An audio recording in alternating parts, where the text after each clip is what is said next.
the 411, folks. Welcome back to the studio. I'm Pat Daly, and this is the 411 podcast. To my left, my friend Michael Quattromani. It's always a pleasure to be here. And below me, Mr. Will Casey.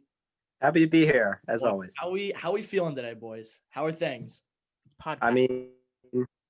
I mean, after a Patriots loss like that, not so sure. A fair statement.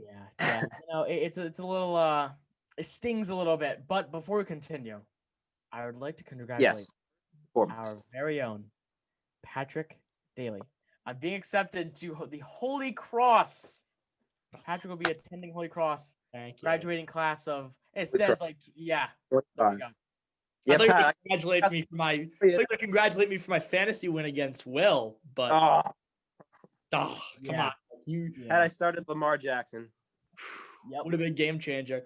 Ladies and gentlemen, we got a great podcast for you today. First up, Patriots versus Rams. As we've said before, oh no, this didn't look pretty. Next up, Pats Dolphins. I actually think we have a lot to talk about. Not even concerning the game, just concerning what's going to happen next week, just in general.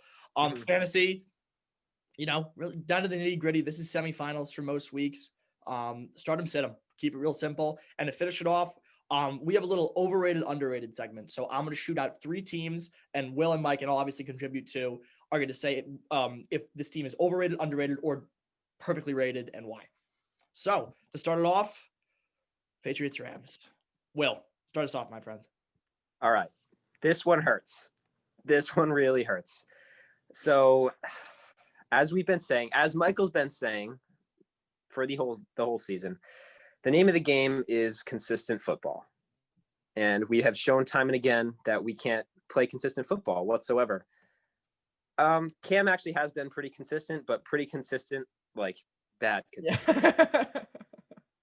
Our offense actually didn't look that bad. We had 3 receivers right around 50 yards. Bird had 5 catches. I don't know. Our offense had the numbers. Well, I'm going to stop you right there. 3 points. No touch. 3 points. That's our offense had all the. Listen, they had even Damian Harris had 50 yards on the ground. We had the yardage. Yeah, but we're not going to win games if Kevin was playing bad and Damian Harris is less than 100 yards. We're just not going to win games if that's the case. I mean, I think this was just the run defense continuing to be a problem for the Patriots. They've given up the 9th most rushing yards per game over the last 3 games. And you know what? Most all year. At the beginning of the season, we were doing so solid with that too. Yeah. Our stopping the run was really not a problem at the beginning of the season, and now it's become. It was really just the pass attack. I mean, flashing back to the Seahawks game, it was 4 wide receivers catching touchdowns, which I don't think has ever happened in Bill Belichick's coaching career. Stop Metcalf or Lockett for anything. Yeah, Cam Akers ran rampant on them. 29 carries, 171 yards. It might be the most by any rookie against the Patriots in the last 20 years. I haven't fact checked that, but I would not be surprised if that's the record. Cam Newton, he looked lifeless. Honestly, I'm not going to sugarcoat it. He looked like a lifeless quarterback in the pocket. He just couldn't get anything going all night, and he was benched yet again. Third down efficiency was awful. 3 of 13 on the night. The run game couldn't get it going. 50 yards by Damian Harris in this type of climate, in this game against that good of a team in the Rams. It's not going to cut it. It was a night to forget, and it's a tough way to leave the West Coast after such a promising way to enter the West Coast, beating the Chargers 45-0. Mike, look, I wrote a lot of stuff down in this game. You guys summed it up. Everything you guys just said, I just repeating. The word I would put on it is, you guys use a lot of words, atrocious. This was atrocious. Yeah. Everything was terrible. Everything was awful. Nothing good here. Cam Newton right now has 5 passing touchdowns on the season and 10 interceptions. His interceptions double his touchdowns. I'd also like to add his touchdowns double his interceptions. I'd also like to add that our offensive line allowed 6 sacks, 2 for Michael Brockers. Like he just ate up the offensive line the entire night. I said the key of the game would be Aaron Donald, but we weren't ready for Brockers in that defensive line. That was pitiful. I'm so glad you brought the one offense because I don't have anything written down about that. But I just remember watching that game and I'm saying to myself, like, I can't wait to talk about the offensive line in the podcast because, I mean, we've talked about it. The offensive line has been good this year. I mean, they've been a top 5 offensive line, both running and passing. It's just, that game was rough. It was a rough game. Shaq Mason gave up a sack and a half. I'm pretty sure Jermaine Illuminor gave up 2.5 sacks. It was a bad game all around, especially for the offensive line. And look, Cam Newton, obviously, like I said, looked lifeless in the pocket. But when you don't have time to throw the ball, what can you do? So that I kind of excuse him for. But still, 9 of 16 for less than 150 yards, not going to cut it. Jared Goff also had less than 150 yards and a pick. Mm-hmm. It was completely the run game. We had no control of the run game whatsoever. No answer. I think a lot of bad luck's involved in there too. Yeah, absolutely. But I would just say all around, just to kind of sum up, all around, this was a really poor game. Yeah. And I want to get into it a little bit more in regards to the Dolphins in our next segment. But playoffs are looking pretty grim at this point. Yeah. Pretty. If you guys, do you guys have anything else? I have one more thing I want to say. This is why coming into the game, I said, during our podcast, I'm like, I would take Sean McVay this year over Bill Belichick.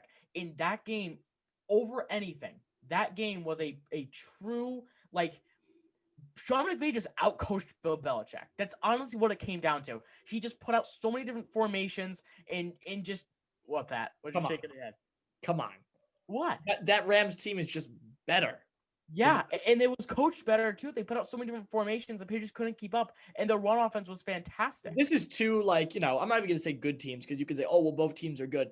If you pin two mediocre teams against each other and, there's some really complicated plays and coverages and this, you could say, oh, they won because they were out coached. But this is honestly, I don't know if you're going to call me crazy. Rams are potentially a Super Bowl team. Potentially. I don't know.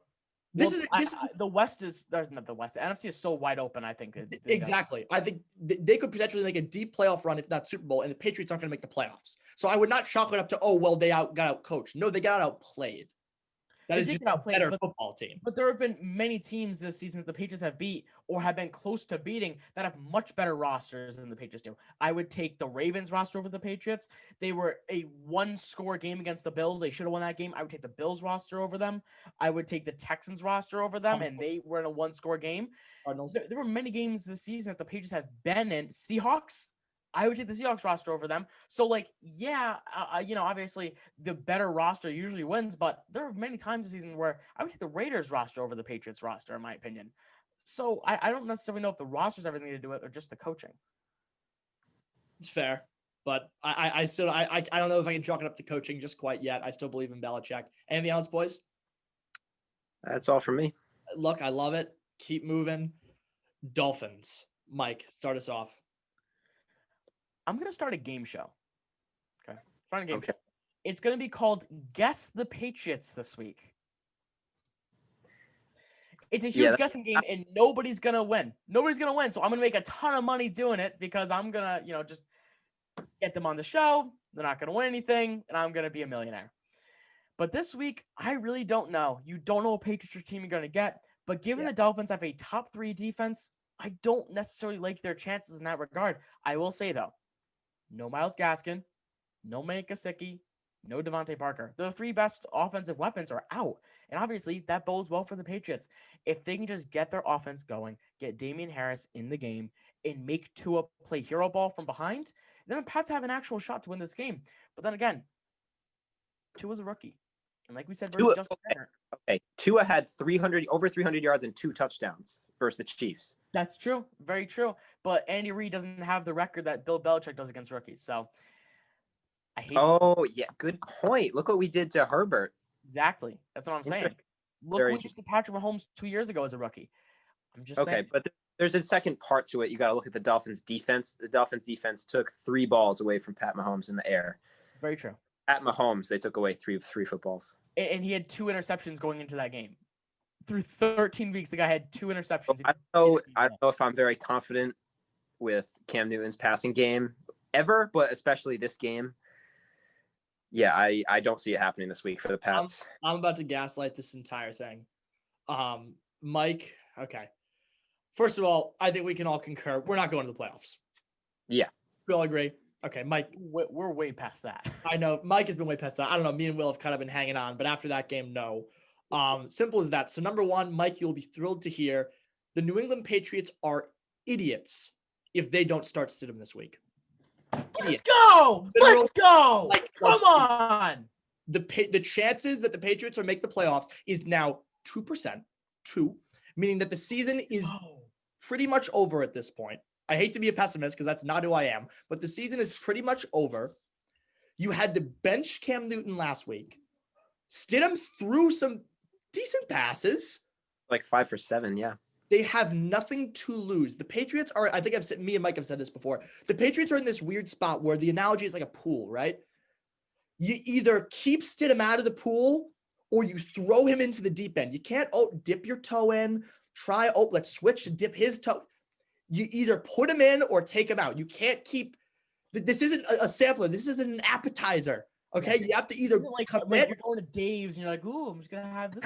Right. No, either buy it or go home. You need to commit. You just got to commit. I think you have to start sitting this week. They've already announced that Cam Newton's their starter. I think they're idiots for that. Newton, like we've said, has twice as many interceptions as touchdowns on the season. Bench him. But all right, I was still very skeptical about benching Cam Newton, but you said we got nothing to lose. I never really thought about it that way. I guess you're right. We have nothing to lose at this point. Honestly, why not give Stidham that full commitment that he might need to become a starting player? And if we lose, better draft pick. Yeah. And more than that, dude, if you lose, you say to yourself, okay, Jarrett Stidham's not the future. Scratch that off. Use these games. We don't want to end the Browns situation where they've had 12 different starting quarterbacks in like 3 years.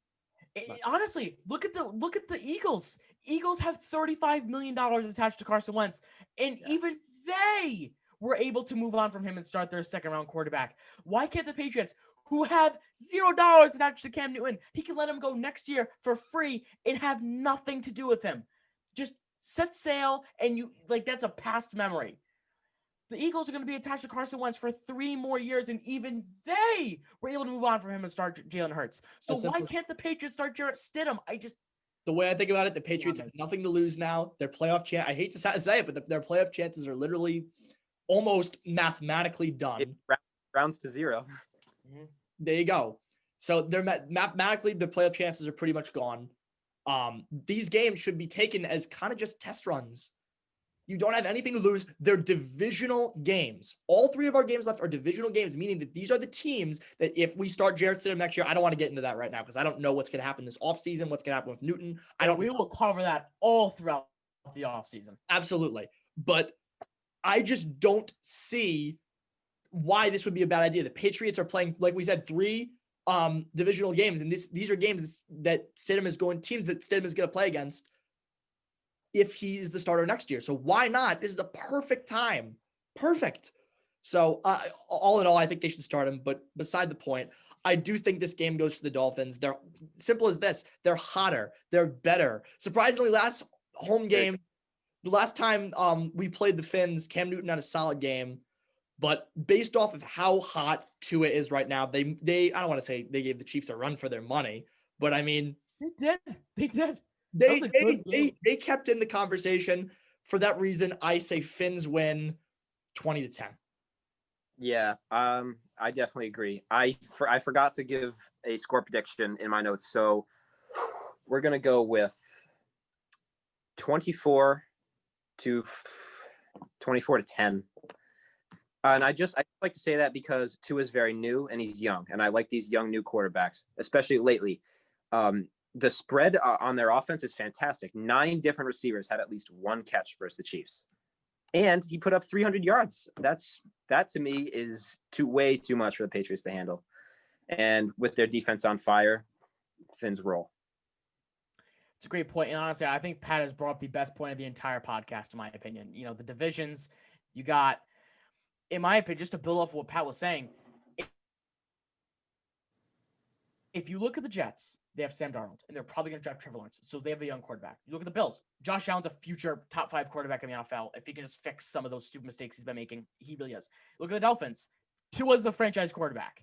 So your division that you reside in has their future quarterbacks. It is going to be successful very soon. The Bills, they're going to be at top of the division, and then Miami is going to give them a run for their money every single year as long as Tua is the quarterback.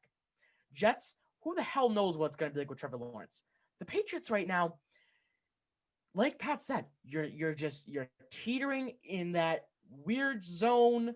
It's what you call the critical era, where you either sink like the Jets and the Browns did, or you figure something out and you click. Exactly. And if you look at the Dolphins had one bad year. Obviously, they've been bad for a little while, but the Dolphins just switched it in the year. They were kind of like the Niners. The Niners, like 30 years ago, they were able to just switch it. They moved from Montana and switched it to Steve Young. Obviously, Steve Young's a great quarterback to switch it to, but like they were able to do that and keep the dynasty going. I thought with Bill Belichick as the coach and Robert Kraft as the owner, I thought they would have been able to do that, and they couldn't. And that was really like surprising to me. So I think you go out, you trade up in the draft if you need to, or you tank for the rest of the year. You get a top 3, top 4 quarterback, and you have your guy for the future. I really don't think you tank. I don't think you tank because I think you put Stidham in. Maybe not, just put him in. Without Stidham. If it ends up being tanking, then it is what it is. Exactly. Right. Yeah. But yeah, I'm speaking negative, and I'm probably speaking out of both sides of my mouth. But I got the Patriots winning this one. Bill Belichick's record versus rookies is just too good for me. They got their 3 best players on offense getting injured. They're gonna send the house on Tua every single time. I got the Pats in this one in a low-scoring game. It's gonna be an outlasting game, just like which team can outlast the other. I got the Pats 17-10. Oh, how the turntables. I know, weird. Oh yeah. Wow. Me and Will saying Patriots lost. Michael saying Patriots win. I know, it's weird. The world has just been turned upside down. No Gaskin, no Parker, no Gesicki. Come on. No, hey, no, I see what you're saying. You know what? After the Patriots lose this year, we're bound to win. You know what I mean? It's like that. Right. That's how crazy it is. I still think Patriots lose. Will's got him, what, 24-10? Yeah. I got 20-10. Mike's score prediction? 17-10. Patriots. Patriots. All right. Good stuff, boys. Let's move on to fantasy football. If you don't mind, I'd like to start this one. Pat, please. Go right. All right. In honor. We're doing a little start and sit. I'm going to keep it real simple for you. My start is going to be Jonathan Taylor. I was lucky enough to be able to grab him. He's been having obviously a fantastic couple of weeks. He's absolutely saved my fantasy team. I'm so happy that I got him. It's pretty simple here. He's playing the Texans. He's been real hot in past weeks, taking 58% of the snaps, sharing with Noah Hines. The Texans run stop obviously is majorly the bottom half of the NFL. I say you take a chance on him and you give him the start. Yeah. All right.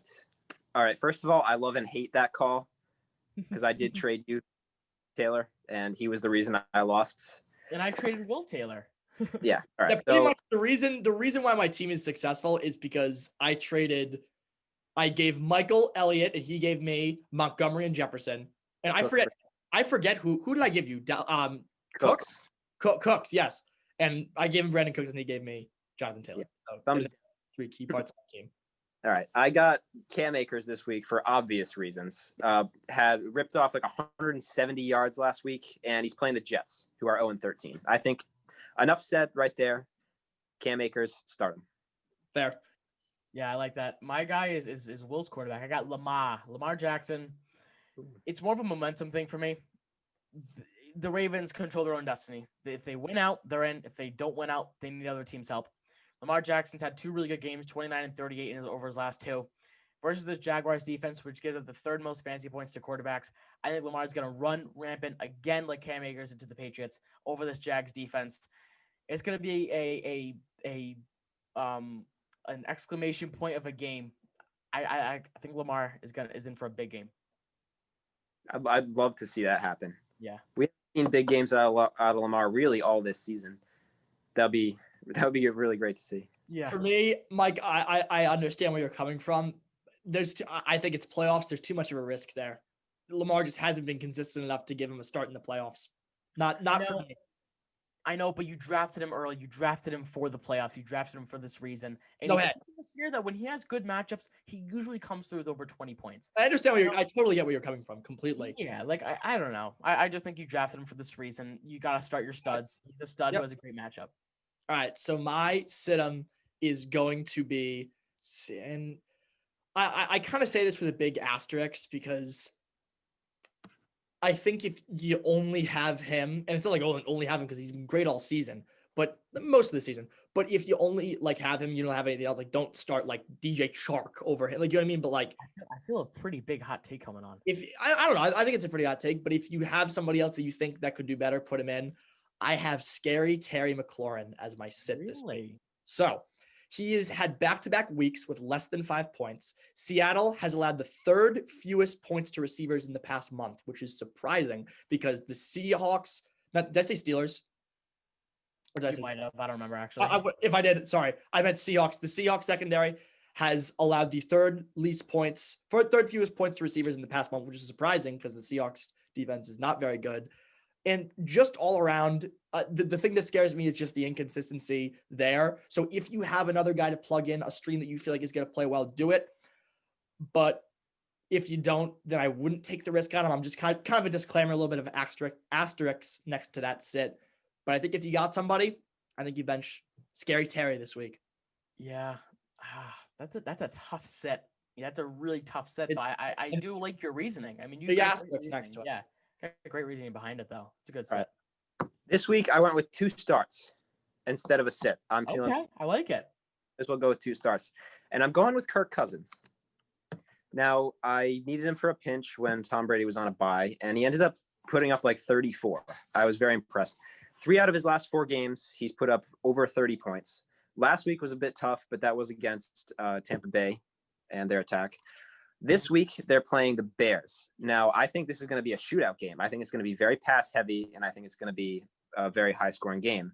And I'd like to see, or not I'd like to see, I know that Kirk Cousins is probably going to pass a lot of touchdowns versus this Bears defense.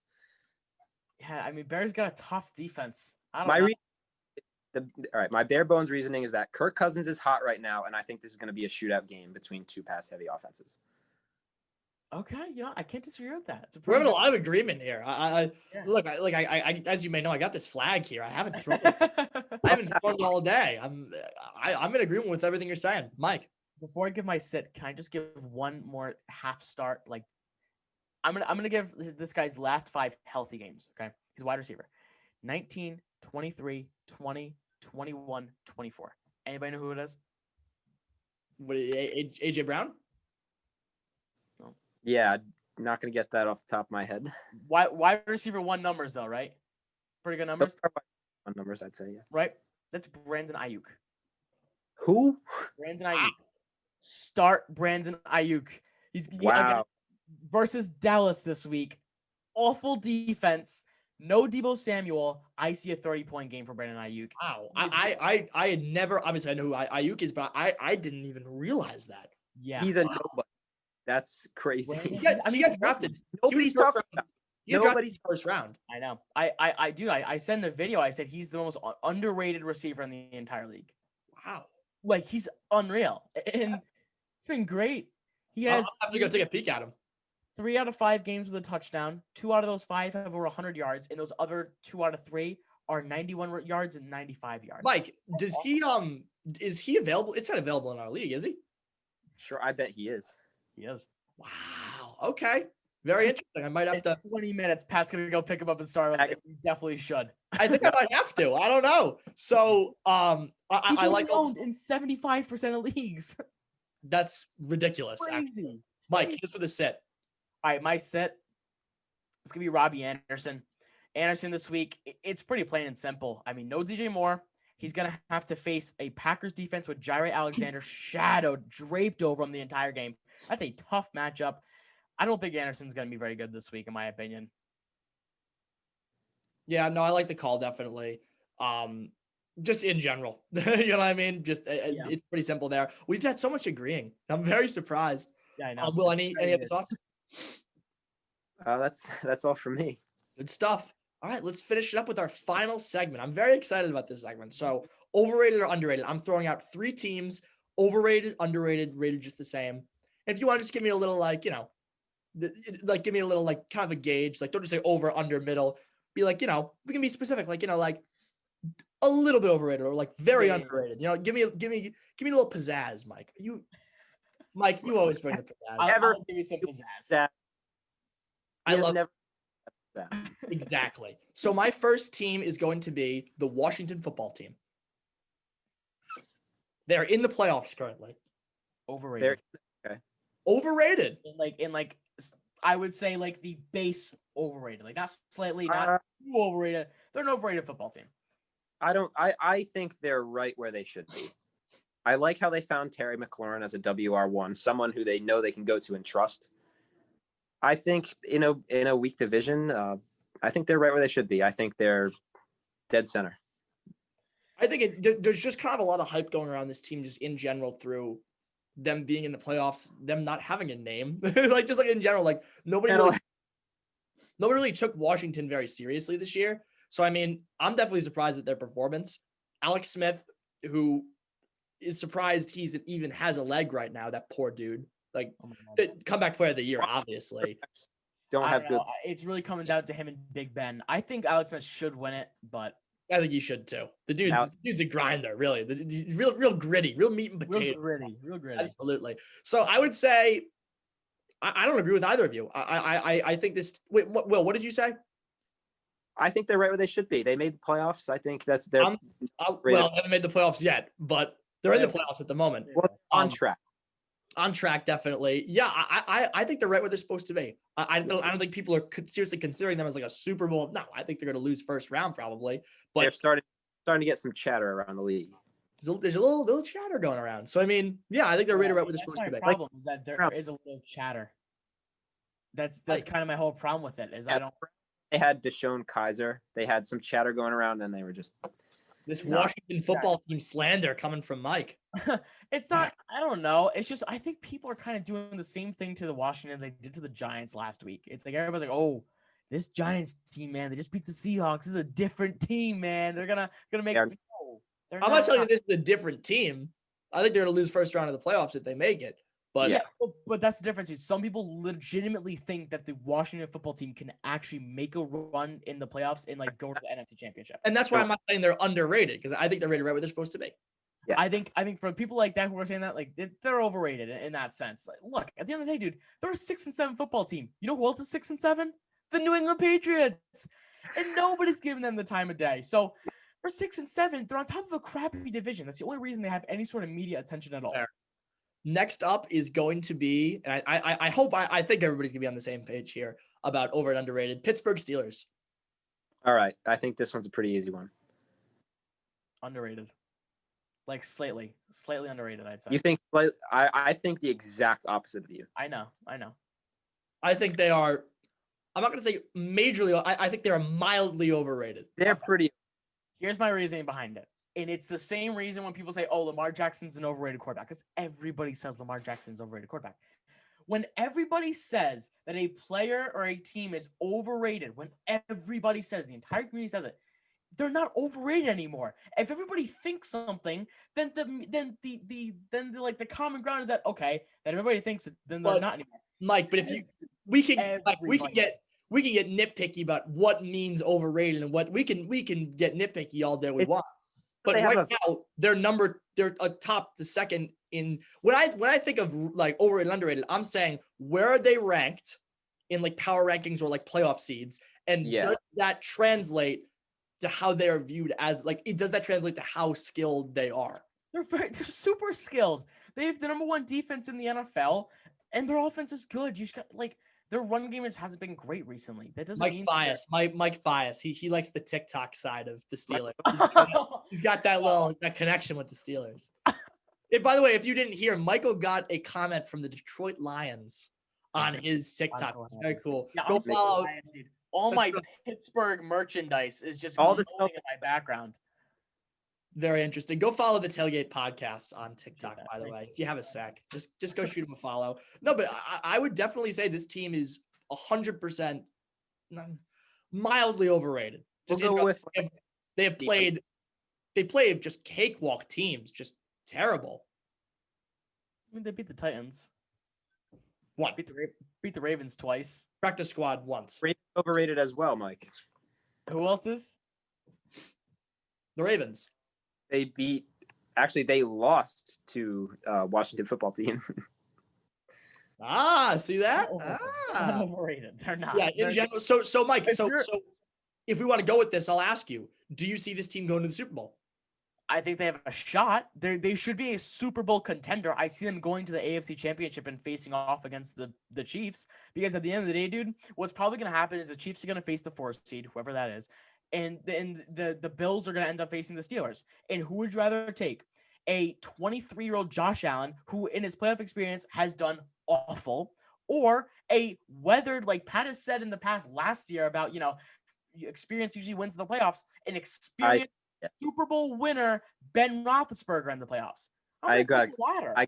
I got to agree with you there, Mike. Experience in the postseason and the Super Bowl especially is like it's really important when it comes down to it. 100%. The Patriots went in 2007. It's like the pressure got to them. Yep. They were good enough to beat the Giants. Everyone knows that. Dude, the Giants were a 6 seed. They were the 6 seed. 9-7. Yeah. Everyone knows that the Patriots should have won that game, but it didn't happen. In that 07 game, the Giants snuck into the playoffs literally like the Washington football team might sneak into the playoffs. Like that type sneaking in. All right, that just feels a lot worse about that loss now. I mean, yeah. So do I see obviously the Steelers make it to the AFC Championship? Yeah, I do. I don't see them beating the Chiefs though. That's fine, but dude, like that. If you're going to the AFC Championship game, you're not an overrated team. That means you're a top 4 team in the NFL. How can somebody be overrated if they're 11-2? I just don't get that. I'll have to agree with you. Picky of anything, dude. They have a top 7 offense, the number 1 defense in the league, and the highest point differential out of any team in the NFL. I knew this question would spark controversy. I'm glad it did so much. So we got Mike right where they're supposed to be. Yeah, well, I'm not gonna say underrated. I'm gonna say right where they're supposed to be. I'm gonna switch my answer. Michael made some good points there. That's like irrefutable evidence. Let's go. Absolutely not. Yeah, the numbers and everything. They're right where they should be. I got mildly overrated. I don't see this team. And look, Pat, for the record, I get it. Like I understand. Like I get the argument for why they are. And look, they have beat pretty bad teams, but I just think they're 11-2. They're gonna contend for a Super Bowl, and it's really hard to call that team overrated. Fair. All right. I guess the only thing is that they're a young team. Yeah, that's true. So to finish it up, we have I'm about to throw an absolute grenade on this and run because Michael, oh man, the Tampa Bay Buccaneers, wildly, completely breaking the spectrum underrated. Oh my god, so underrated. I think they're incredibly underrated as well. Yes, let's go. Let's go. You guys go ahead. Brady, Mike Evans, Chris Godwin. That alone. Antonio Brown, Leonard Fournette, Ronald Jones, Rob Gronkowski. Number 1 run defense in the NFL. A pretty good pass defense when they like to be there, when they like to show up. If they up and play games. Yeah, if they decide to, wake them like, all right, fine, I'll play today. If we want to talk about being in contention in a Super Bowl, whenever Tom, no matter how old he is, and I will say this to my grave, even though I'm upset that Tom Brady left us, obviously, whenever Tom Brady is the starting quarterback of a football team and you're in the playoffs, you have the chance to win a Super Bowl. Sounds terrific. Simple as that. I don't care how old he is. He's 90. Oh, you have a chance to win a Super Bowl. Simple as that. Coming back, he's winning that Super Bowl. And I'm not even gonna say they're overrated. I think they're rated right where they're supposed to be. I really, really do. I think that their defense is definitely getting hot. I think their offense is, if we want to talk about offense, I think their offense is maybe a bit overrated, but in my personal opinion, but their offense obviously is stellar. But I think all around, wow. So if we want to think about it just like this, if this is right where they're rated, right where they're supposed to be, this way is like overrated and this way is underrated. The losses and the way that they've lost puts them a little bit in the overrated, but they're just genuine numbers, stats, skill in general, I think puts them right back to where they're supposed to be at perfectly rated. I think record isn't representative of the actual skill on that team. The skill on that team should be undefeated. Look, if we want to talk about skill, I'm completely with you, but this is a team, not skill. Yeah. So yeah, but skill on that team combined should be undefeated. And they're not. All right. Yes, it's really what the definition of over underrated is. Right, and we can be nitpicky all day, but my question to you is this. If you just said that the skill on that team, and I agree with you, could be undefeated, then how are they underrated? Okay, so based on the hype that they had in the preseason and before this season, like from that perspective, I think they're a little bit overrated. But I think from a skill perspective, I disagree. That's why I completely disagree. Because I said a few podcasts ago, going into this season, Nobody said they were going to be 13-3, 14-2. No one did. Not They have one person. on the season 6 losses. 5. They're 8-5. Five. Every single person said either 10-6 or 11-5, including myself, who was a big believer in this team. Everybody said that. And at the end of the year, they're gonna be 10-6 or 11-5. It's just how they got there that changes people's opinions and thoughts on them. They're at the end of the day, when you look at the paper, and a lot of us are looking at the stats, right? At the end of the day, they're still gonna be 10-6, 11-5. So, and for the record, I have not seen one person in all the NFL communities in the entire world that has also picked the Buccaneers to win the Super Bowl. For that reason alone, I think they're an underrated football team. All right. And look, what you're saying is completely fair. I don't think a lot of people have the Bucs winning or going to the Super Bowl. But I think in general, just like Mike Will said, based off of the talent that they have and based off of what they've done with it, I see them. And there's a lot of pieces to it, a lot of factors, a lot of variables. But all those things added together, I think they're right where they're supposed to be. Very fair. Very fair point. Fair. Boys, that wraps up this episode of the 411 podcast. I'm Pat Daly signing off. Michael Quattromani signing off. And Will Casey signing off. This is the 411, and we will see you next time. Very nice, boys. Good stuff. All right. That was awesome.